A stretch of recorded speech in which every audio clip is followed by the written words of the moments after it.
ನ್ಯೂಸ್ಗೆ ಸ್ವಾಗತ. ನಾನು ಲಕ್ಷ್ಮಿ. ನೋಡೋಣ ಬನ್ನಿ ಇವತ್ತಿನ ಪ್ರಮುಖ ಸುದ್ದಿಗಳನ್ನ. ಕರ್ನಾಟಕ ರಾಜ್ಯದ ಜನಪ್ರಿಯ ಮುಖ್ಯಮಂತ್ರಿಗಳಾದ ಬಸವರಾಜ ಬೊಮ್ಮಾಯಿ ಅವರು ಕಿತ್ತೂರು ಕರ್ನಾಟಕ ಘೋಷಣೆ ಮಾಡುವುದರೊಂದಿಗೆ ಎಲ್ಲರ ಮನಸ್ಸನ್ನ ಗೆದ್ದಿದ್ದಾರೆ. ಇದು ಸ್ವಾಗತಾರ್ಹವಾಗಿದೆ ಎಂದು ಬೆಳಗಾವಿ ಹುಕ್ಕೇರಿ ಹಿರೇಮಠದ ಶ್ರೀ ಷಡಸ್ಥಲ ಬ್ರಹ್ಮಿ ಚಂದ್ರಶೇಖರ ಶಿವಾಚಾರ್ಯ ಮಹಾಸ್ವಾಮೀಜಿಗಳು ಸಂತಸ ವ್ಯಕ್ತಪಡಿಸಿದ್ದಾರೆ. ಕರ್ನಾಟಕ ರಾಜ್ಯದ ಜನಪ್ರಿಯ ಮುಖ್ಯಮಂತ್ರಿಗಳಾದ ಬಸವರಾಜ ಬೊಮ್ಮಾಯಿ ಅವರು ಕಿತ್ತೂರು ಕರ್ನಾಟಕ ಘೋಷಣೆ ಮಾಡುವುದರೊಂದಿಗೆ ಎಲ್ಲರ ಮನಸ್ಸನ್ನು ಗೆದ್ದಿದ್ದಾರೆ. ಕಿತ್ತೂರು ಕರ್ನಾಟಕ ಕೇವಲ ಘೋಷಣೆಯಾಗುವುದಷ್ಟೇ ಅಲ್ಲ, ಕಿತ್ತೂರು ಕರ್ನಾಟಕ ಪ್ರಾಧಿಕಾರವು ಕೂಡ ರಚನೆಯಾಗಿ ಎಲ್ಲರ ಮನಸ್ಸಿಗೆ ಸಂತೋಷವನ್ನ ಮುಖ್ಯಮಂತ್ರಿಗಳು ನೀಡಬೇಕು. ಡಾಕ್ಟರ್ ಎಂ ಚಿದಾನಂದ ಮೂರ್ತಿ ಅವರ ಕನಸು ಇಂದು ನನಸಾಗಲಿ. ಅವರಿದ್ದಾಗ ಅದು ಕಲ್ಯಾಣ ಕರ್ನಾಟಕ ಇತ್ತು. ಅವರು ನಮ್ಮೊಂದಿಗಿಲ್ಲ. ಆದರೆ ಇವತ್ತು ಕಿತ್ತೂರು ಕರ್ನಾಟಕ ಘೋಷಣೆಯಾಗುವುದರ ಮುಖಾಂತರ ಅವರ ಆತ್ಮಕ್ಕೂ ಶಾಂತಿ ಸಿಕ್ಕಿದೆ ಎಂದು ನಾನು ಭಾವಿಸುತ್ತೇನೆ. ಕಿತ್ತೂರು ಕರ್ನಾಟಕ ಘೋಷಣೆ ಮಾಡಿರುವ ಮುಖ್ಯಮಂತ್ರಿಗಳನ್ನ ಅತೀವ ಸಂತೋಷದಿಂದ ಅಭಿನಂದಿಸುತ್ತೇವೆ ಎಂದು ಹುಕ್ಕೇರಿ ಹಿರೇಮಠದ ಷಟಸ್ಥಲ ಬ್ರಹ್ಮಿ ಚಂದ್ರಶೇಖರ ಶಿವಾಚಾರ್ಯ ಸ್ವಾಮೀಜಿಯವರು ನಗರದ ಹಿರೇಮಠದಲ್ಲಿ ವಿಜಯೋತ್ಸವವನ್ನ ಆಚರಣೆ ಮಾಡುವುದರ ಮುಖಾಂತರ ಸಂತಸವನ್ನ ಹಂಚಿಕೊಂಡರು. ಪರಿಶ್ರಮ ಬಹುಶಃ ಹೈದರಾಬಾದ್ ಕರ್ನಾಟಕ, ಕಲ್ಯಾಣ ಕರ್ನಾಟಕ ಆಗಲಿ, ಮುಂಬೈ ಕರ್ನಾಟಕ, ಕಿತ್ತೂರು ಕರ್ನಾಟಕ ಆಗಲಿ ಅಂತ ಹೇಳಿ ಬಹಳಷ್ಟು ಹೋರಾಟವನ್ನು ಮಾಡಿದರು. ಅವರು ಇರುವಾಗ ಅದು ಕಲ್ಯಾಣ ಕರ್ನಾಟಕ ಅಂತ ಹೇಳಿ ಘೋಷಣೆ ಆಯಿತು. ಆದರೆ ಇವತ್ತು ಡಾಕ್ಟರ್ ಎಂ ಚಿದಾನಂದ ಮೂರ್ತಿ ಅವರು ನಮ್ಮ ಜೊತೆ ಇಲ್ಲ. ಇವತ್ತು ನಮ್ಮ ರಾಜ್ಯದ ಮುಖ್ಯಮಂತ್ರಿಗಳಾಗಿರ್ತಕ್ಕಂಥ ಬಸವರಾಜ ಬೊಮ್ಮಾಯಿ ಅವರು ಕಿತ್ತೂರು ಕರ್ನಾಟಕ ಅಂತ ಹೇಳಿ ಅವರು ಕಿತ್ತೂರು ಉತ್ಸವದಲ್ಲಿ ನಾನು ಮಾಡ್ತೀನಿ ಅಂತ ಹೇಳಿದ್ರು. ಆದರೆ ಬಹುಶಃ ಇಷ್ಟು ಬೇಗ ಮಾಡ್ತಾರೆ ಅನ್ನೋದು ನಮಗೆ ಗೊತ್ತಿರಲಿಲ್ಲ. ಬಹಳ ಸಂತೋಷದ ಸಂಗತಿ ಏನಂತಂದ್ರೆ, ಕಿತ್ತೂರು ಕರ್ನಾಟಕ ಅಂತ ಹೇಳಿ ಘೋಷಣೆ ಮಾಡುವುದರ ಮುಖಾಂತರ ನಮ್ಮ ಭಾಗದ ಜನತೆಗೆ ಅತೀವ ಸಂತೋಷವನ್ನ ನೀಡಿದ್ದಾರೆ. ನಮ್ಮದೊಂದು ಉದ್ದೇಶ ಏನಂತಂದ್ರೆ, ಕಿತ್ತೂರು ಕರ್ನಾಟಕದ ಘೋಷಣೆಯ ಜೊತೆಗೆ ಕಿತ್ತೂರು ಕರ್ನಾಟಕ ಪ್ರಾಧಿಕಾರವನ್ನು ಕೂಡ ರಚನೆ ಮಾಡಿ ಈ ಭಾಗದ ಅಭಿವೃದ್ಧಿಗಾಗಿ ಹೆಚ್ಚು ಶ್ರಮಿಸಲಿ. ಉತ್ತರ ಕರ್ನಾಟಕದವರೇ ಆದ ಸನ್ಮಾನ್ಯ ಶ್ರೀ ಬಸವರಾಜ ಬೊಮ್ಮಾಯಿ ಅವರು ನುಡಿದಂತೆ ನಡೆದಿದ್ದಾರೆ. ಅವರಿಗೆ ನಮ್ಮ ಭಾಗದ ಜನತೆಯ ಪರವಾಗಿ ಅಭಿನಂದನೆಯನ್ನು ಸಲ್ಲಿಸ್ತೇವೆ. ಎಲ್ಲರೂ ಕೂಡ ಇವತ್ತು ಸಂತೃಪ್ತಿಯಿಂದ ಇದ್ದೇವೆ. ಎಲ್ಲರ ಒಂದು ಹಾರೈಕೆ ನಿಮ್ಮ ಮೇಲಿದೆ ಅಂತ ಹೇಳ್ತಾ, ಇವತ್ತು ಕಿತ್ತೂರು ಕರ್ನಾಟಕ ಘೋಷಣೆ ಆದ ಪ್ರಯುಕ್ತ ಹುಕ್ಕೇರಿ ನಗರದ ಹಿರೇಮಠದಲ್ಲಿ ವಿಶೇಷವಾಗಿ ವಿಜಯೋತ್ಸವವನ್ನು ಆಚರಣೆ ಮಾಡುವುದರ ಮುಖಾಂತರ ನಾವು ಸಂತಸವನ್ನು ನಂತರ ಹುಕ್ಕೇರಿಯ ಚೆನ್ನಮ್ಮ ವೃತ್ತದಲ್ಲಿ ಚೆನ್ನಮ್ಮನ ಭಾವಚಿತ್ರಕ್ಕೆ ಪೂಜೆ ಸಲ್ಲಿಸಿ ಪಟಾಕಿ ಸಿಡಿಸಿ ಸಿಹಿ ಹಂಚಿ ಸಂಭ್ರಮಾಚರಣೆ ಮಾಡಲಾಯಿತು. ಈ ಸಂದರ್ಭದಲ್ಲಿ ಕನ್ನಡ ಜಾನಪದ ಪರಿಷತ್ತಿನ ಅಧ್ಯಕ್ಷ ಸುಭಾಷ್ ನಾಯ್ಕ್, ಗುರುಶಾಂತೇಶ್ವರ ಕಲಾಪೋಷಕ ಸಂಘದ ಅಧ್ಯಕ್ಷ ಶಿವಾನಂದ ಜಿರ್ಲಿ, ಬಿಜೆಪಿ ಧುರಿನ ಪರಗೌಡ ಪಾಟೀಲ್ ಹಾಗೂ ಸಮಾಜ ಸೇವಕ ಸುರೇಶ್ ಜಿಂಡ್ರಾಳಿ, ಚನ್ನಪ್ಪ ಗಜ್ಬರ್, ಗೌರೀಶ್ ಹಂದಿಗುಡ್ಮಠ್, ಧರಣೇಂದ್ರ ಇಮಗೌಡ್ನವರ್, ಸಂತೋಷ್ ಮರಡಿ, ಬಸಗೌಡ ಪಾಟೀಲ್ ಸೇರಿದಂತೆ ಇನ್ನಿತರರು ಉಪಸ್ಥಿತರಿದ್ದರು. ಕಾಗವಾಡ ತಾಲೂಕಿನ ಐನಾಪುರ ಪಟ್ಟಣದಲ್ಲಿ ಪ್ರಗತಿಪರ ರೈತರು ಪ್ರಾರಂಭಿಸಿದ ಅನ್ನದಾತ ಆಗ್ರೋ ಸಂಸ್ಥೆಗೆ ಕೃಷಿ ತಜ್ಞ ಶಿವಾನಂದ ಕುಂಬಾರ್ ಚಾಲನೆ ನೀಡಿದರು. ಕಾರ್ಯಕ್ರಮದಲ್ಲಿ ರೈತರಿಗೆ ವಿಶೇಷವಾದ ಮಾರ್ಗದರ್ಶನ ನೀಡಲಾಯಿತು. ಕಾಗವಾಡ ತಾಲೂಕಿನ ಐನಾಪುರ ಪಟ್ಟಣದಲ್ಲಿ ಅನ್ನದಾತ ಆಗ್ರೋ ಸಂಸ್ಥೆಗೆ ಮಂಗಳವಾರದಂದು ಕೃಷಿ ತಜ್ಞ ಶಿವಾನಂದ ಕುಂಬಾರ್ ಮತ್ತು ಐನಾಪುರದ ಪ್ರಗತಿಪರ ರೈತ ಪ್ರಮೋದ್ ಮುತಾಲಿಕ್ ಅವರು ಚಾಲನೆ ನೀಡಿ ಲೋಕಾರ್ಪಣೆ ಮಾಡಿದರು. ಸಿಹಿ ಪೇಡೆಗೆ ಹೆಸರುವಾಸಿಯಾದ ಐನಾಪುರ ಪಟ್ಟಣದಲ್ಲಿ ಸುಮಾರು 25,000 ಎಕರೆ ಕೃಷಿ ಕ್ಷೇತ್ರ ಹೊಂದಿದೆ. ಕೃಷ್ಣಾ ನದಿ ತೀರದಲ್ಲಿರುವ ಈ ಪಟ್ಟಣದ ರೈತರಿಗೆ ನೀರಿನ ಕೊರತೆ ಇಲ್ಲ. ರೈತರು ಬೆಳೆದ ಬೆಳೆಗೆ ನಿರ್ದಿಷ್ಟ ಅವಧಿಯಲ್ಲಿ ಬೆಳೆಗೆ ತಕ್ಕಂತೆ ನೀರು, ರಸಗೊಬ್ಬರ ನೀಡುವುದು ಅವಶ್ಯಕತೆ ಇದೆ. ಕೃಷಿ ತಜ್ಞರ ಕೊರತೆ ಇತ್ತು. ಅದನ್ನ ಅನ್ನದಾತ ಆಗ್ರೋ ಸಂಸ್ಥೆಯವರು 4 ಕೃಷಿ ಸ್ನಾತಕೋತ್ತರ ಪದವೀಧರರನ್ನ ನೇಮಕಾತಿ ಮಾಡಿ ಇಲ್ಲಿನ ರೈತರಿಗೆ ಮಾರ್ಗದರ್ಶನ ನೀಡುವ ಭರವಸೆಯನ್ನ ಅನ್ನದಾತ ಆಗ್ರೋ ಸಂಚಾಲಕರಾದ ಪ್ರಮೋದ್ ಅಸ್ಕಿ, ಅನಿಲ್ ಪತ್ತಾರ್ ಇವರು ನೀಡಿದ್ರು. ಅನ್ನದಾತ ಆಗ್ರೋ ಸಂಸ್ಥೆಗೆ ಚಾಲನೆ ನೀಡಿದ ಕೃಷಿ ತಜ್ಞ ಶಿವಾನಂದ ಕುಂಬಾರ್ ಇವರು ಮಾತನಾಡಿ, ಕಬ್ಬಿನ ಬೆಳೆ ಲಾಭದಾಯಕ ಬೆಳೆಯಾಗಿದೆ. ಈ ಬೆಳೆಗೆ ಕೃಷಿ ತಜ್ಞರ ಸಲಹೆ ಪಡೆದು ನೀರು, ಗೊಬ್ಬರ ಹಾಗೂ ಗೊನ್ನೆ ಹುಳ ನಿಯಂತ್ರಣ ಮಾಡುವುದು ಅವಶ್ಯಕತೆ ಇದೆ. ಅಲ್ಲದೆ ಕಬ್ಬು ಕಟಾವು ಆದ ನಂತರ ತಜ್ಞರ ಸಲಹೆ ಪಡೆದು ಸಕಾಲದಲ್ಲಿ ಉಳುಮೆ ಮಾಡಿದ್ರೆ ಗೊನ್ನೆ ಹುಳ ನಿಯಂತ್ರಣ ಸಾಧ್ಯ ಎಂದರು. ಈ ತರಾಗ ಈಗ ಸರ್ ಜೊತೆ ನಾವು ಮಾತಾಡ್ಕೊತಿದ್ದಾಗ ಇವರು ಒಂದು ವಿಷಯ ಚರ್ಚೆ ಮಾಡಿದ್ವಿ ನಾವು. ಈಗ ರೈತಗೆ ಕ್ಲೈಮೇಟ್ ಚೇಂಜ್ ಏನು ಆಗ್ಲಾಕತ್ತೈತಿ, ನಮ್ಮ ಬೆಳವಣಿಗೆ ಕಬ್ಬದ ಬೆಳವಣಿಗೆ ಯಾಕೆ ಆಗ್ತಾ ಇಲ್ಲ, ನಾವು ಏನು ಮಾಡಾಕತ್ತೀವಿ, ಎಲ್ಲಿ ತಪ್ಪು ಮಾಡಾಕತ್ತೀವಿ, ಗೊಬ್ಬರ ಸರಿಯಾಗಿ ಹಾಕ್ತೀವಿ, ಔಷಧೋಪಚಾರ ಸರಿಯಾಗಿ ಮಾಡ್ತೀವಿ ಅಂದ್ರೆ ನಮ್ಮ ಈಲ್ಡ್ ಕಮ್ಮಿ ಹಾಕೋತೈತಿ. ಇದು ಯಾಕೆ ಹಾಕೋತೈತಿ? ನಮ್ಮ ಜಮೀನಲ್ಲಿ ಇರ್ತಕ್ಕಂಥ ಕಾರ್ಬನ್ ರೇಷಿಯೋ ಸರಿಯಾಗಿಲ್ಲ, ಎಲೆಕ್ಟ್ರಿಕ್ ಕಂಡಕ್ಟಿವಿಟಿ ಸರಿ ಇಲ್ಲ. ಇದಕ್ಕೆ ಕಾರಣ ಏನೈತಿ? ಇದಕ್ಕೆ ಹಲವಾರು ವಿಷಯಕ್ಕೆ ಚರ್ಚೆ ಮಾಡಿದ್ವಿ ನಾವು. ಅದಕ್ಕೆ ಏನು ಮಾಡ್ಬೇಕಂದ್ರೆ ಈಗ ಇವೆಲ್ಲ BSc MSc ದವರು ಈಗ ನಿಮ್ಮಲ್ಲಿ ಕೊಟ್ಟಿವಿ ನಾವು. ಇವ್ರ ಜೊತೆ ನೀವು ಚರ್ಚೆ ಮಾಡಿ ಅವ್ರು ಸರಿಯಾಗಿ ನಿಮಗೆ ತಿಳಿಸ್ಕೊಡ್ತಾರೋ ಏನೋ. ಇದನ್ನ ಹೇಳ್ತಾರೆ ನಿಮ್ಗೆ ಎಲ್ಲರಿಗೂ ನಿಮ್ಮ ಫಾರ್ಮರ್ಸ್ ಯಾರು ಬರ್ತಾರೋ ಒಂದು ವಾಟ್ಸಪ್ ಗ್ರೂಪ್ ಮಾಡಿ, ವಾಟ್ಸಪ್ನಾಗ ನೀವು ಚಾಟ್ ಮಾಡಿ. ಎಲ್ಲರಿಗೂ ಟೈಮ್ ಇರೋಂಗಿಲ್ಲ, ಏನು ಹೊಸದು ಏನು ಬಂದೈತಿ ಅದಕ್ಕೆ ಏನು ಉಪಯೋಗ ಮಾಡಬೇಕು. ನಮ್ಮ ಭೂಮಿಯಲ್ಲಿ ಗೊಬ್ಬರ ಹಾಕೋದು, ಔಷಧ ಮಾಡೋದು ಅಷ್ಟೇ ಮುಖ್ಯ ಅಲ್ಲ, ಯಾವ ವೇಳೆಗೆ ಯಾವ ಕೆಲಸ ಮಾಡೋದು ಅದು ಮುಖ್ಯ ಐತಿ. ನಮ್ಮಲ್ಲಿ ಕೆಲವೊಂದು ರೈತರನ್ನ ನೋಡಿನಿ, ಅವ್ರು ನೀರು ಉಣಿಸಂಗಿಲ್ಲ, ನೀರಿನಾಗ ಕಬ್ಬನ್ನ ನಿಂದ್ರಿಸ್ತಾರೆ. ಇದು ತಪ್ಪು. ಇದರಿಂದ ಭೂಮಿ ಎಲ್ಲ ಸೋಳಾಗ್ಲಕತ್ತಾವು, ಬಾದಾಗ್ಲಕತ್ತಾವು. ಇದನ್ನು ಪ್ರತಿಯೊಂದು ಗಮನಿಸಿ ಹೊಸ ಹೊಸ ಟೆಕ್ನಾಲಜಿ ಬಂದಿದ್ದು ಅದನ್ನು ನೀವು ಪ್ರತ್ಯಕ್ಷ ಪ್ರಯೋಗ ಮಾಡಿರಿ. ಎಲ್ಲ ಒಂದು 10 ಎಕರೆ ಐತಿ ಬೇಡ, 1 ಎಕರೆ ಮಾಡಿರಿ, 2 ಎಕರೆ ಮಾಡಿರಿ. ಸ್ವಲ್ಪ ಆರ್ಗ್ಯಾನಿಕ್, ಸ್ವಲ್ಪ ಜೈವಿಕ. ನಮ್ಮ ಭೂಮಿ ಫಲವತ್ತತೆ ಹೆಚ್ಚಾಗಬೇಕಂದ್ರೆ ಜೀವಾಣುಗಳು ಹೆಚ್ಚು ಮಾಡ್ಕೋಬೇಕು. ಅದು ಹೆಂಗೆ ಮಾಡ್ಕೋಬೇಕು ಅದಕ್ಕೂ ಹಲವಾರು ಟೆಕ್ನಾಲಜಿ ಅದಾವೆ. ಈ ಕೆಲವೊಂದು ಕಂಪ್ನಿಯವ್ರು ಸುಮಾರು ಕೊಡ್ತಾರೆ ಸರ್ಗಳು ಅಂದ್ರೆ ಇಲ್ಲ, ಎಲ್ಲ ಕಂಪ್ನಿಯವ್ರು ಸುಮಾರು ಇರೋಂಗಿಲ್ಲ. ಒಳ್ಳೆ ಕಂಪ್ನಿಯವರು 2 ದುಡ್ಡು ಹೆಚ್ಚು ತಗೋತಾರೆ, ಕರೆ ಕ್ವಾಲಿಟಿ ಕೊಡ್ತಾರೆ. ಆ ಕ್ವಾಲಿಟಿನ ನೀವು ಉಪಯೋಗಿಸಿ. ಸರ್ ಹೇಳ್ದಂಗೆ, ದತ್ತ ಅವ್ರು ಹೇಳ್ದಂಗೆ ಅವ್ರು ಬರ್ತಾರೆ, ಇವ್ರು ಬರ್ತಾರೆ, ಯಾರು ಬರಲಿ, ಜಾಗೃತಿ ಇಟ್ಟಿದ್ದಿಂದ ಚರ್ಚೆ ಮಾಡಿ ಸರಿಯಾಗಿ ಇದ್ದವ್ರ ಗೈಡೆನ್ಸ್ ತೊಗೊಂಡು ನೀವು ಭೂಮಿ ಉಳುಮೆ ಮಾಡಿದ್ರೆ ಇದು ನಮ್ಗೆ ಇದ್ದದ ಉತ್ಪನ್ನ ಹೆಚ್ಚು ಮಾಡಿಸ್ಕೊಂಡು ನಮ್ಮ ಉನ್ನತಿ ಮಾಡ್ಕೊಳಕ್ಕೆ ಅವಕಾಶ ಐತಿ, ಅನುಕೂಲ ಐತಿಂದ ನನ್ನ ಒಂದು ವಿಚಾರ. ಐನಾಪುರದ ಪ್ರಗತಿಪರ ರೈತರು ಮತ್ತು ಉಗಾರ್ ಕಬ್ಬು ಬೆಳೆಗಾರರ ನಿರ್ದೇಶಕರಾದ ಮೋಹನ್ ಮುತಾಲಿಕ್ ಮಾತನಾಡಿ, ಐನಾಪುರದಲ್ಲಿ ಪದವೀಧರ ಯುವಕರ ಸಂಖ್ಯೆ ಅಧಿಕವಾಗಿದೆ. ಎಲ್ಲ ಯುವಕರು ನೌಕರಿಯತ್ತ ಗಮನ ಹರಿಸದೆ ಉತ್ತಮ ಕೃಷಿಯತ್ತ ಗಮನ ಹರಿಸಿದ್ದಾರೆ. ಕಡಿಮೆ ವೆಚ್ಚದಲ್ಲಿ ಅಧಿಕ ಬೆಳೆ ಬೆಳೆದು ಲಾಭದಾಯಕ ಕೃಷಿ ಮಾಡಲು ಅನ್ನದಾತ ಅಗ್ರೋ ಏಜೆನ್ಸಿಯವರು ಕೃಷಿ ತಜ್ಞರ ಮಾರ್ಗದರ್ಶನ ನೀಡಬೇಕು ಎಂದರು.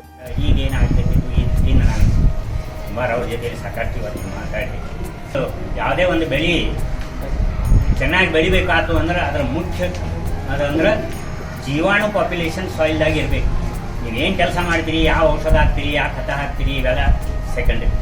ಅದು ಉಳಿಯುವಂಗೆ ಹೆಂಗೆ ಮಾಡಬೇಕು, ಅದಕ್ಕೆ ಯಾವ ಖತ ಬೇಕು, ಅದಕ್ಕೆ ಯಾವ ಅಥವಾ ಕಸದ ಔಷಧ ಹೊಡಿಬಾರ್ದು, ಇದೆಲ್ಲ ಇರೋದು ಆ ಜೀವಾಣುಗಳು ಉಳಿಬೇಕು. ಅದಕ್ಕೆ ಜೀವಾಣುಗಳು ಸಾಯುವಂಥ ಕೆಲಸ ನಾವು ಮಾಡ್ತೀವಿ. ನೀರು ಭಾಳ ಜಾಸ್ತಿ ಬಿಟ್ರಿ ಜೀವಾಣು ಸತ್ತು ಹೋಗ್ಬಿಡ್ತೀವಿ. ಮುಂದೆ ಎಷ್ಟೋ ಒಂದು ತಿಂಗಳ ತನಕ ಆ ಜೀವಾಣುಗಳು ಬೆಳೆಯಕ್ಕೆ ಸತ್ತು ಅಂದ್ರೆ ಒಮ್ಮೆ ಪೂರ ಹೋಗುದಿಲ್ಲ, ಮತ್ತೊಂದು ತಿಂಗಳದ ಆದ್ಮೇಲೆ ಇರುತ್ತೆ. ಖರೆ ಆ ತಿಂಗಳದಾಗ ನಿಮ್ಮ ಆ ಬೆಳೆದು ಯಾವುದೇ ಬೆಳೆ ಬೇರೆ ಮತ್ತೊಂದು ಐತಿ, ಆ ಬೆಳೆದ ಬೆಳವಣಿಗೆ ನಿಂತು. ಸೊ ಈ ರೀತಿ ನಾವು ಯಾವ ಕಾರಣದಿಂದ ನಮ್ಮ ಬೆಳೆ ಬೆಳೆಯುವಂತೂ ಇದನ್ನು ನಾವು ತಿಳ್ಕೊಳ್ಳೋ ಪ್ರಯತ್ನ ಮಾಡ್ತೀವಿ.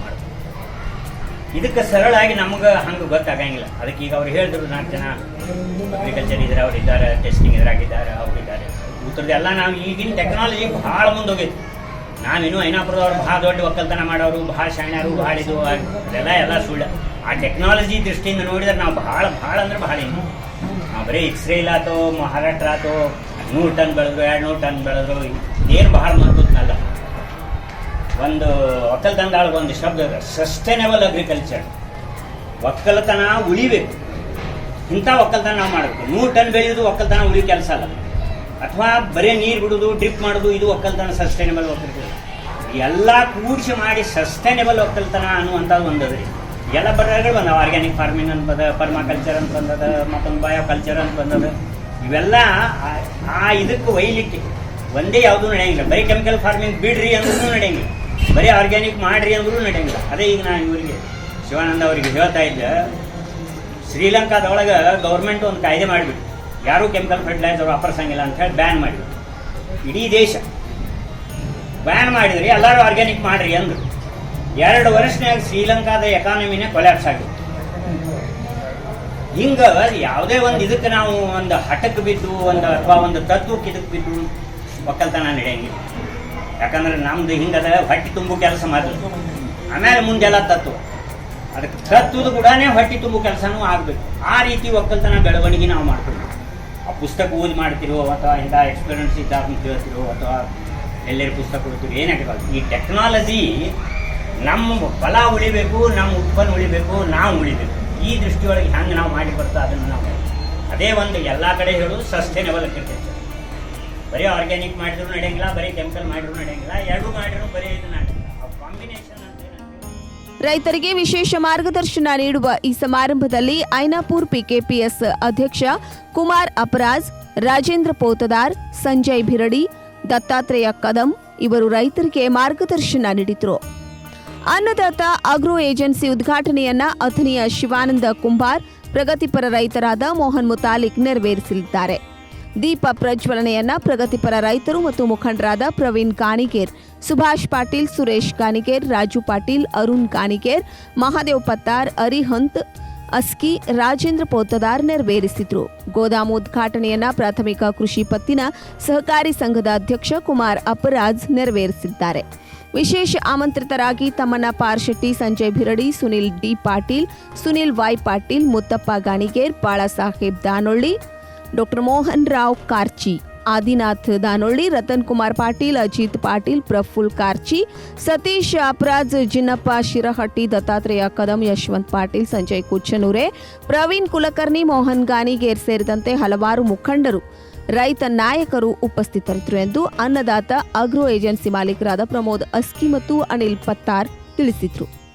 ಸಿದ್ದಯ್ಯ ಕಿರೇಮಠ್, ಸತ್ಯಂ ನ್ಯೂಸ್, ಕಾಗವಾಡ್.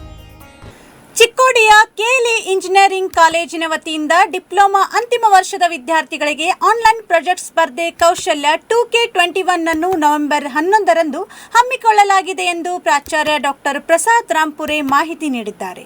ಕೌಶಲ್ಯ 2K21 ಆನ್ಲೈನ್ ಪ್ರಾಜೆಕ್ಟ್ ಸ್ಪರ್ಧೆ ಚಿಕ್ಕೋಡಿಯ ಕೆಎಲ್ಇ ಇಂಜಿನಿಯರಿಂಗ್ ಕಾಲೇಜಿನ ವತಿಯಿಂದ ಡಿಪ್ಲೊಮಾ ಅಂತಿಮ ವರ್ಷದ ವಿದ್ಯಾರ್ಥಿಗಳಿಗೆ ಆನ್ಲೈನ್ ಪ್ರಾಜೆಕ್ಟ್ ಸ್ಪರ್ಧೆ ಕೌಶಲ್ಯ 2K21 ಗುರುವಾರ ನವೆಂಬರ್ 11ರಂದು ಹಮ್ಮಿಕೊಳ್ಳಲಾಗಿದೆ. ತಮ್ಮ ಜ್ಞಾನ ಮತ್ತು ಕೌಶಲ್ಯಗಳನ್ನು ಪ್ರದರ್ಶಿಸಲು ಇದೊಂದು ಒಳ್ಳೆಯ ವೇದಿಕೆಯಾಗಿದ್ದು ವಿದ್ಯಾರ್ಥಿಗಳು ಹೆಚ್ಚಿನ ಸಂಖ್ಯೆಯಲ್ಲಿ ಭಾಗವಹಿಸಬೇಕೆಂದು ಪ್ರಾಚಾರ್ಯರಾದ ಡಾಕ್ಟರ್ ಪ್ರಸಾದ್ ರಾಂಪುರೆ ತಿಳಿಸಿದ್ದಾರೆ. ಈ ಸ್ಪರ್ಧೆಯು civil, mechanical, electronics, computer science ವಿಭಾಗಗಳಲ್ಲಿದ್ದು ಪ್ರತಿ ವಿಭಾಗದಲ್ಲಿ ಅತ್ಯುತ್ತಮ ಪ್ರಾಜೆಕ್ಟ್ಗೆ ನಗದು ಬಹುಮಾನ, ಪ್ರಥಮ ಸ್ಥಾನಕ್ಕೆ 2,000 ರೂಪಾಯಿ, ದ್ವಿತೀಯ ಸ್ಥಾನಕ್ಕೆ 1,000 ನೀಡಲಾಗುವುದು. ಸ್ಪರ್ಧೆಯಲ್ಲಿ ಭಾಗವಹಿಸುವವರಿಗೆ ಯಾವುದೇ ನೋಂದಣಿ ಶುಲ್ಕ ಇರುವುದಿಲ್ಲ. ಈ ಆನ್ಲೈನ್ ಸ್ಪರ್ಧೆಯನ್ನು ಗೂಗಲ್ ಮೀಟ್ ಮುಖಾಂತರ ಜರುಗಲಿದೆ.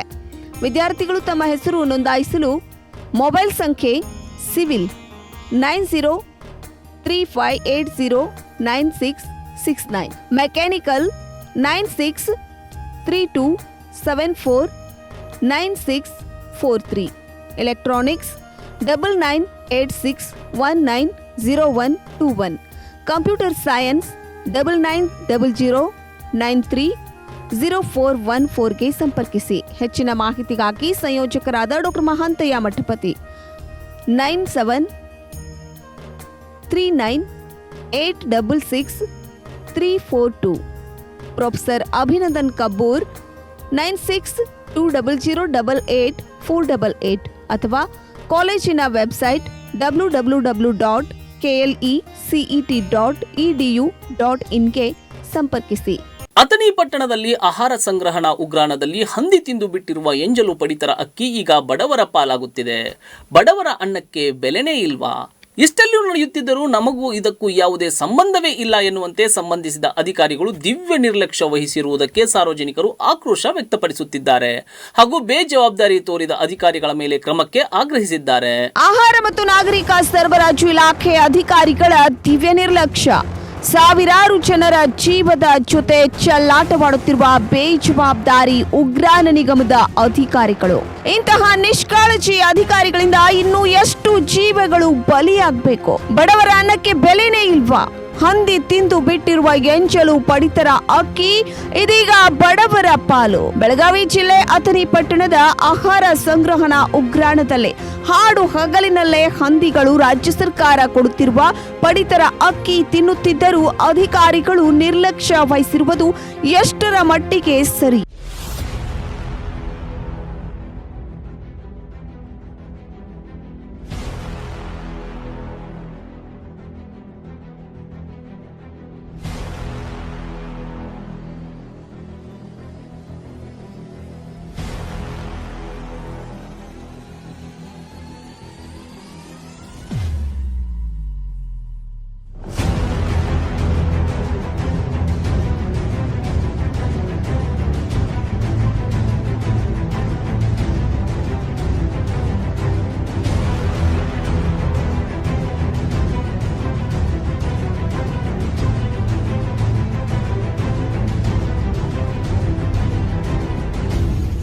ಹಂದಿಗಳು ತಿನ್ನತ್ತಾವ ಗೊತ್ತಾಗಂಗಿಲ್ಲ.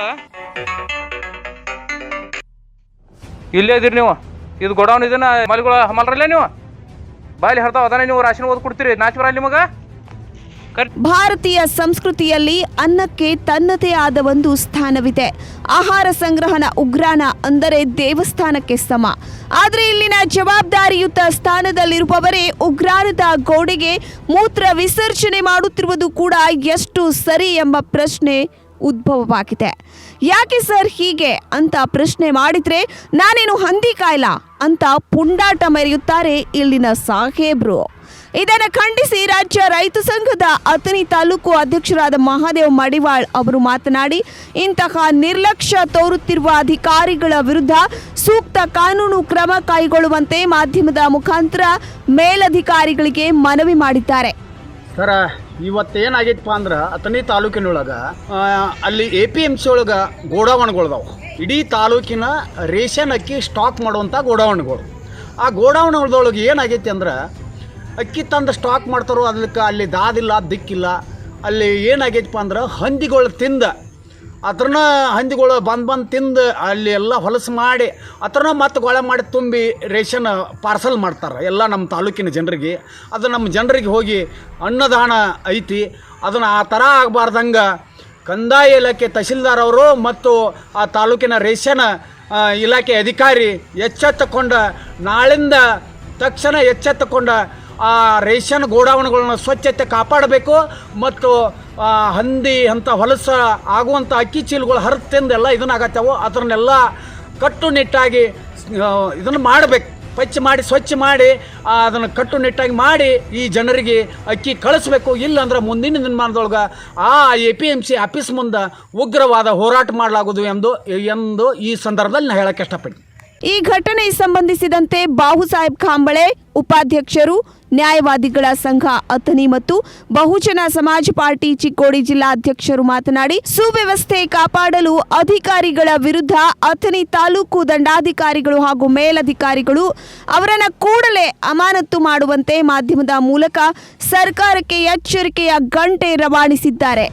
ಮತ್ತು ಕಾಗವಾಡ ತಾಲೂಕಿನ ಇಡೀ ತಾಲೂಕಿಗೆ ಸರಬರಾಜು ಆಗ್ತಕ್ಕಂಥ ಸರ್ಕಾರಿ ಪಡಿತರ ಅಕ್ಕಿ ಮತ್ತು ಪಡಿತರ ಸಾಮಗ್ರಿಗಳ ಆಹಾರ ಸಾಮಗ್ರಿಗಳನ್ನು ಇಡ್ತಕ್ಕಂಥ ಏನು ಉಗ್ರಾಣ APMCಯಲ್ಲಿ ಇರ್ತಕ್ಕಂಥ ಉಗ್ರಾಣದಲ್ಲಿ ಇವತ್ತು ಅಲ್ಲಿರ್ತಕ್ಕಂಥ ಆಹಾರದಲ್ಲಿ ಹಂದಿಗಳು ತಿಂತಾ ಇದ್ದಾವೆ.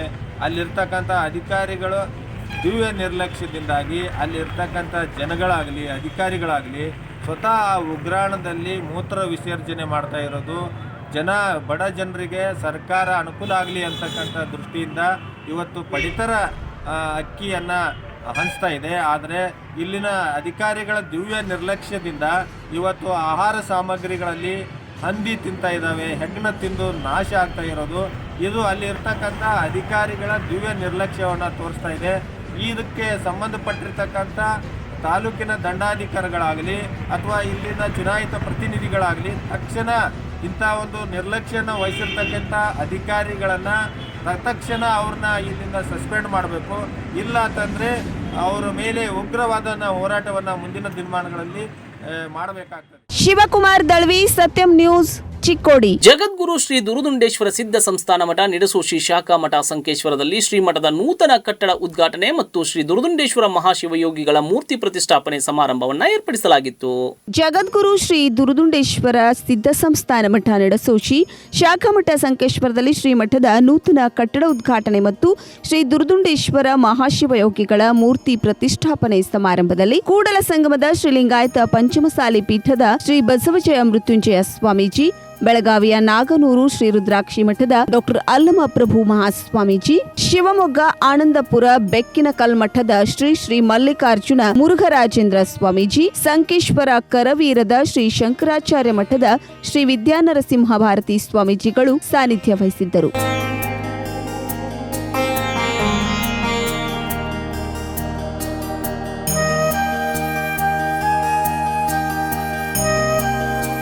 ಸಮಾರಂಭದಲ್ಲಿ ಬೆಳಗಾವಿ BDCC ಬ್ಯಾಂಕ್ ಅಧ್ಯಕ್ಷರಾದ ರಮೇಶ್ ಕತ್ತಿ, ವಿಧಾನ ಪರಿಷತ್ತಿನ ಸದಸ್ಯರಾದ ಮಹಾಂತೇಶ್ ಕವಟಗಿಮಠ್, ಮಾಜಿ ಸಚಿವರಾದ ಎಬಿ ಪಾಟೀಲ್, ಸಂಕೇಶ್ವರದ ವೀರಶೈವ ಸಮಾಜದ ಅಧ್ಯಕ್ಷರಾದ ಅಪ್ಪಸಾಹೇಬ್ ಎಸ್ ಶಿರಕೋಳಿ, ಉಪಾಧ್ಯಕ್ಷರಾದ ಶ್ರೀ ಅನ್ನಸಾಹೇಬ್ ಪರ್ವತರಾವ್, ಪ್ರಕಾಶ್ ಕಣಗಲಿ, ಡಾಕ್ಟರ್ ಟಿಎಸ್ ನೇಸರಿ ಸೇರಿದಂತೆ ನೂರಾರು ಭಕ್ತರು ಪಾಲ್ಗೊಂಡಿದ್ದರು. ಭಾರತೀಯ ಕಾನೂನು ಸೇವೆಗಳ ಪ್ರಾಧಿಕಾರ ಕಾಯ್ದೆ 1987ರ ಜಾರಿಯ ನೆನಪಿಗಾಗಿ ಪ್ರತಿ ವರ್ಷ ನವೆಂಬರ್ 9ರಂದು ಭಾರತಾದ್ಯಂತ ರಾಷ್ಟ್ರೀಯ ಕಾನೂನು ಸೇವೆಗಳ ದಿನವನ್ನು ಆಚರಿಸಲಾಗುತ್ತದೆ. ಭಾರತದ ಸುಪ್ರೀಂ ಕೋರ್ಟ್ 1995ರಲ್ಲಿ ಈ ದಿನವನ್ನು ಪ್ರಾರಂಭಿಸಿತು. ಇದರ ಭಾಗವಾಗಿ ಹುಕ್ಕೇರಿಯ ಕೋರ್ಟ್ ಗ್ರಂಥಾಲಯದಲ್ಲಿ ಕಾರ್ಯಕ್ರಮ ಹಮ್ಮಿಕೊಳ್ಳಲಾಗಿತ್ತು.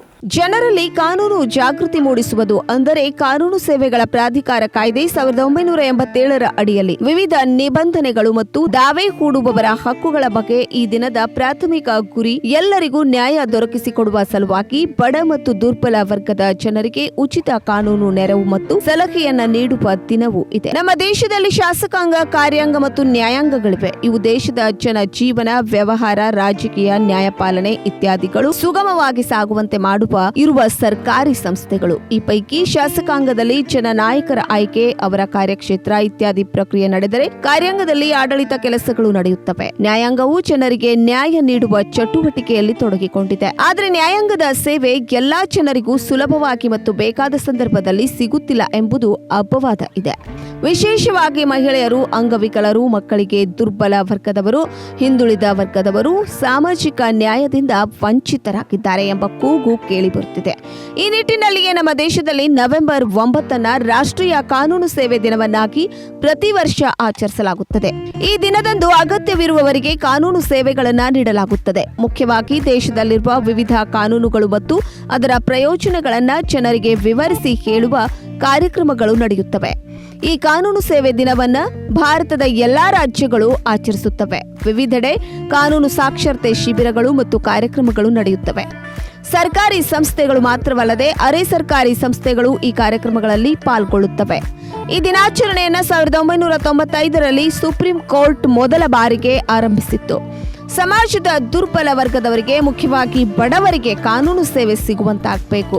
ಈ ದಿನದ ಪ್ರಮುಖ ಧ್ಯೇಯ ಸಾಧ್ಯವಾದಷ್ಟು ಕಾನೂನು ಸೇವೆಗಳು ಉಚಿತವಾಗಿ ಸಿಗಬೇಕು ಎಂಬ ಉದ್ದೇಶವನ್ನ ಈ ದಿನ ಹೊಂದಿದೆ. ಹುಕ್ಕೇರಿ ಪಟ್ಟಣದ ಕೋರ್ಟ್ ಆವರಣದಲ್ಲಿರುವ ಗ್ರಂಥಾಲಯದಲ್ಲಿ ಈ ದಿನವನ್ನ ಆಚರಿಸಲಾಯಿತು. ಸಭೆಯಲ್ಲಿ ಹಿರಿಯ ದಿವಾನಿ ನ್ಯಾಯಾಧೀಶ ಕೆಎಸ್ ರೊಟ್ಟೇರ್, ಕಿರಿಯ ದಿವಾನಿ ನ್ಯಾಯಾಧೀಶ K Ambana, BEO Mohan Dandin, AO Umesh Sidnal, CDPO Prasannavar, PSI Unnat, ವಕೀಲ ಸಂಘದ ಅಧ್ಯಕ್ಷರಾದ ಡಿಕೆ ಅವರ್ಗೋಳ್, ವಕೀಲರಾದ ಕುರ್ಬೇಟ್, ಪಾಟೀಲ್, ಸೊಡ್ಡನವರ್ ಕಾನೂನು ಬಗ್ಗೆ ಮಾತನಾಡಿದ್ರು. ಒಂದು ಸೇವೆ ಸಲ್ಲಿಸಲಿಕ್ಕೆ ಅವಕಾಶ ಇದೆ ಅಂತ ಹೇಳಕ್ಕೆ ಇಚ್ಛಪಡ್ತೇನೆ. ಅದೇ ರೀತಿ ಈಗ ಇನ್ನು ನಾವು ಸಾಹೇಬರು ಹೇಳಿದಂಗೆ ಈಗ ಬರುವ ಲೋಕ ಅದಾಲತ್ ಇದೆ. ಲೋಕ ಅದಾಲತ್ ಕೂಡ ಇದು ಒಂದು ಕಾನೂನು ಸೇವೆ. ನಾವು ನೋಡಿದ ಹಾಗೆ ಪ್ರತಿ ಹಳ್ಳಿಗಳಲ್ಲಿ ಕೂಡ ಹಿರಿಯ ಸಾಹೇಬರಾಯಿತು, ಅವರು ಎಲ್ಲ ಇರುವರು ಸಾಹೇಬರು ಹಳ್ಳಿಗಳಿಗೆ ಹೋಗಿ ಗ್ರಾಮ ಪಂಚಾಯತಿ, ಗ್ರಾಮ ಸಭೆಗಳನ್ನು ಆಯೋಜನೆ ಮಾಡಿ 45 ಕಾರ್ಯಕ್ರಮಗಳನ್ನ ಸಾರ್ವಜನಿಕರಿಗೆ ನಾವು ನೀಡಿ ಈ ಒಂದು ಕಾನೂನಿನ ಬಗ್ಗೆ ಅರಿವು ಮೂಡಿಸಿದ್ದೇವೆ. ಅದೇ ರೀತಿ ನಮ್ಮ ಕಾನೂನಿನ ಸಲಹೆ ನೀಡುವ ಜೊತೆಗೆ ಕಾರ್ಯಕ್ರಮಗಳನ್ನು ನಾವು ಮಾಡ್ತಾ ಇದ್ದೇವೆ. ಈ ಕಾನೂನು ಸೇವೆಗಳ ಪ್ರಾಧಿಕಾರದ ಅಧಿನಿಯಮ ಮುಖ್ಯ ಉದ್ದೇಶ ಅಂದ್ರೆ ನಮ್ಮ ಒಂದು ಜನರಿಗೆ ಕಾನೂನಿನ ಬಗ್ಗೆ ಅರಿವು ಮೂಡಿಸುವುದು. ಏನಂದ್ರೆ ಇದರ ಉದ್ದೇಶ ಇಷ್ಟೇ, ಸರ್ವರಿಗೂ ನ್ಯಾಯದಾನ ಆಗಬೇಕು, ಸರ್ವರಿಗೂ. ಆಮೇಲೆ ಜನರ ಮನೆ ಬಾಗಿಲು ಸಹ ನಾವು ಈ ಕಾನೂನಿನ ಸೇವೆಗಳನ್ನು ಕೊಂಡೊಯ್ಯಬೇಕೆಂಬ ನಿಟ್ಟಿನಲ್ಲಿ ಈ ಒಂದು ಪ್ರಾಧಿಕಾರ ರಚನೆ ಆಯಿತು. ಯಾಕಂದ್ರೆ 1985ರಲ್ಲಿ ಈ ಒಂದು ನಿಟ್ಟಿನಲ್ಲಿ ಈ ಒಂದು ಉದ್ದೇಶ ಇಟ್ಕೊಂಡು ನಮ್ಮ ಕೊನೆಯಲ್ಲಿ ಎಚ್ಎಲ್ ಪಾಟೀಲ್ ವಂದಿಸಿದ್ರು. ಬೆಳಗಾವಿಯ ಶಾಹು ನಗರದಲ್ಲಿರುವ ಶಿವಮಂದಿರದ ಪರಿಸರದಲ್ಲಿ ಭಿನ್ನಗೊಂಡ ಹಿಂದೂ ದೇವಾನುದೇವತೆಗಳ ಭಾವಚಿತ್ರಗಳನ್ನು ಎಲ್ಲೆಂದರಲ್ಲಿ ಎಸೆಯಲಾಗಿತ್ತು. ಅವುಗಳನ್ನು ಸರ್ವಲೋಕ ಸೇವಾ ಫೌಂಡೇಶನ್ ವತಿಯಿಂದ ಸಂಗ್ರಹಿಸಲಾಯಿತು. ರವಿವಾರದಂದು ಬೆಳಗಾವಿಯ ಶಾಹು ನಗರದಲ್ಲಿರುವ ಶಿವಮಂದಿರದ ಪರಿಸರದಲ್ಲಿ ಹಿಂದೂ ದೇವಾನುದೇವತೆಗಳ ಭಿನ್ನಗೊಂಡ ಫೋಟೋಗಳನ್ನ ಎಸೆಯಲಾಗಿತ್ತು. ಈ ಫೋಟೋಗಳನ್ನ ಶಿವಮಂದಿರದ ಅಧ್ಯಕ್ಷರು ಶ್ರೀಕಾಂತ್ ಕದಂ ಮತ್ತು ಸರ್ವಲೋಕ ಸೇವಾ ಫೌಂಡೇಶನ್ ಅಧ್ಯಕ್ಷರು ವೀರೇಶ್ ಬಸಯ್ಯ ಹಿರೇಮಠ್ ಅವರು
ಈ ಸಂದರ್ಭದಲ್ಲಿ ನಗರ ಸೇವಕರು ಶ್ರೇಯಸ್ ನಾಕಾಡಿ, ರೇಷ್ಮಾ, ಪ್ರವೀಣ್ ಪಾಟೀಲ್ ಮತ್ತು ಯಲ್ಲೋಜಿರಾವ್ ಪಾಟೀಲ್, ರಾಮ್ ನಿಲಜ್ಕರ್, ಮಹಾದೇವ್ ರೇಡೇಕರ್, ಲಿಂಗಯ್ಯ ಬುರ್ಲಕಟ್ಟಿ, ಬಾಳು ಕನ್ಬರ್ಕರ್ ಸೇರಿದಂತೆ ಶಾಹುನಗರ ರಹವಾಸಿಗಳು ಉಪಸ್ಥಿತರಿದ್ದರು. ಸರ್ವಲೋಕ ಸೇವಾ ಫೌಂಡೇಶನ್ ವತಿಯಿಂದ ಈ ಭಿನ್ನಗೊಂಡ ಫೋಟೋಗಳಿಗೆ ವಿಧಿವತ್ ವಿಸರ್ಜನೆ ಮಾಡಲಾಗುತ್ತದೆ. ಇವೆಷ್ಟು ಇವತ್ತಿನ ಪ್ರಮುಖ ಸುದ್ದಿಗಳು. ನಿರಂತರ ಸುದ್ದಿಗಾಗಿ ನೋಡ್ತಾ ಇರಿ ಸತ್ಯಂ ಟಿವಿ ಕನ್ನಡ, ನಮ್ಮ ನಡೆ ಸತ್ಯದ ಕಡೆ.